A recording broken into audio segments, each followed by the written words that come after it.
Hello বন্ধুরা, শুভ সন্ধ্যা সবাইকে। তোমরা সবাই কেমন আছো? আশা করি ভালো আছো। তো আবারও নিয়ে এসেছি একটা ছোট্ট ব্লগ ভিডিও। তো দাদু ও দিদার সাথে বসে বলো মুড়ি খাচ্ছে। এদিকে শ্বশুর বাবা বাজার থেকে ছোটো মাছ কিনে এনেছে। তো এই মাছগুলোর নাম কি আমি কিন্তু জানি না। মাছ খেতে ভালোবাসি, তোমাদের যদি জানা থাকে কমেন্ট বক্সে অবশ্যই জানিও। নতুনই থাকলে পেজটিকে ফলো করে দিও। তারপর আমি মাছগুলোকে ভালোভাবে কেটে কুটে ধুয়ে নিচ্ছি। দেখো মাছের মধ্যে কিন্তু ডিম গজাইছে। অনেকদিন পর এই ছোটো মাছগুলোকে খাওয়া হবে।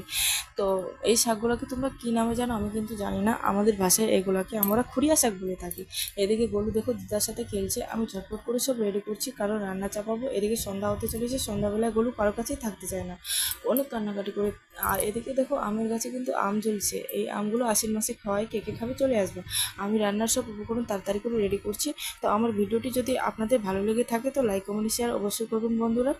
তো রান্না করতে করতে আমি এগুলো চিবুচ্ছি, মানে খাচ্ছি। তারপর রান্না সেরে আমি চান করে নিলাম, কারণ যা গরম পড়েছে। গোলু খেয়ে দিয়ে ঘুমিয়ে পড়েছে, বাইরে ঘুমাচ্ছে।